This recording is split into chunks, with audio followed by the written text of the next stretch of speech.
சென்னை உயர்நீதிமன்ற உத்தரவை அமல்படுத்த கோரியும் மற்றும் மூடி கிடக்கும் ஆலையில் திருட்டு முறைகேடுகள் குறித்து விசாரணை நடத்த கோரியும் ஆலை முன்பு அனைத்து தொழிற்சங்கங்களின் சார்பில் முற்றுகை போராட்டம் மற்றும் திடீர் சாலை மறியல் போராட்டத்தில் ஈடுபட்டனர். புதுச்சேரி திருபுவனையில் இயங்கி வந்த புதுவை கூட்டுறவு நூற்பு ஆலையில் மூலப்பொருட்களான பஞ்சு வரத்தை காரணம் காட்டி கடந்த 2022ஆம் ஆண்டு ஜூன் 6ஆம் தேதி முதல் ஒரு வாரம் லேப்டாப் அறிவித்த நிர்வாகம் மீண்டும் ஆலையை திறக்க எந்த அறிவிப்பும் வெளியிடவில்லை. இதன் காரணமாக ஆலையில் பணிபுரிந்து 400க்கும் மேற்பட்ட தொழிலாளர்கள் வேலையிழந்து தவிக்கின்றனர். மேலும் ஆலையில் பணியாற்றி ஓய்வு பெற்ற 198க்கும் மேற்பட்ட தொழிலாளர்களுக்கு கிராஜுவிட்டி வழங்கப்படவில்லை. இது தொடர்பாக தொழிற்சங்கங்கள் சார்பில் சென்னை உயர்நீதிமன்றத்தில் வழக்கு தொடுக்கப்பட்டது.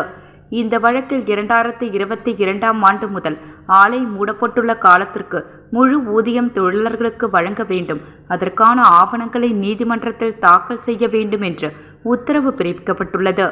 இந்நிலையில் தொழிலாளர்களின் பிரச்சினையில் தொடர்ந்து மெத்தன போக்கை கையாளும் புதுச்சேரி அரசையும் ஸ்பின்கோ மேலாண் இயக்குநரை கண்டித்தும் அனைத்து தொழிற்சங்கங்கள் சார்பில் ஆலை வாயில் முன்பு முற்றுகை போராட்டம் நடைபெற்றது.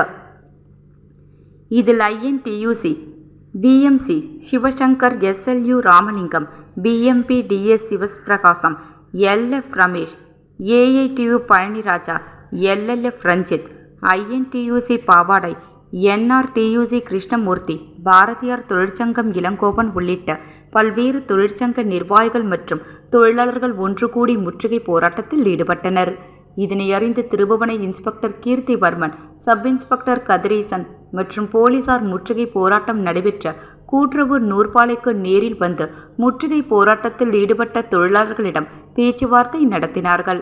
அதனைத் தொடர்ந்து முற்றுகை போராட்டத்தில் ஈடுபட்ட தொழிலாளர்கள் திடீரென புதுச்சேரி விழுப்புரம் தேசிய நெடுஞ்சாலையில் திடீர் சாலை மறியல் போராட்டத்தில் ஈடுபட்டனர். அதனைத் தொடர்ந்து திருபுவனை போலீசார் மறியல் போராட்டத்தில் ஈடுபட்ட தொழிலாளர்களிடம் பேச்சுவார்த்தை நடத்தினார்கள். அதில் தங்களது கோரிக்கையை புதுச்சேரி கூட்டுறவு பதிவாளர் மற்றும் மேலாண் இயக்குநரிடம் தெரிவித்து தகுந்த நடவடிக்கையை எடுக்க உதவி செய்கின்றோம் என்று கூறி பின்பு தொழிலாளர்கள் போராட்டத்தை கைவிட்டு கலந்து சென்றனர். போராட்டத்தில் மூடி கிடக்கும் கூட்டுறவு நூற்பாலையை மீண்டும் திறந்து தொழிலாளர்களுக்கு வேலை தர வேண்டும் என்று தொழிற்சங்க நிர்வாகிகள் பல்வேறு கட்ட போராட்டங்களை நடத்தி வருகிறார் என்பது குறிப்பிடத்தக்கது.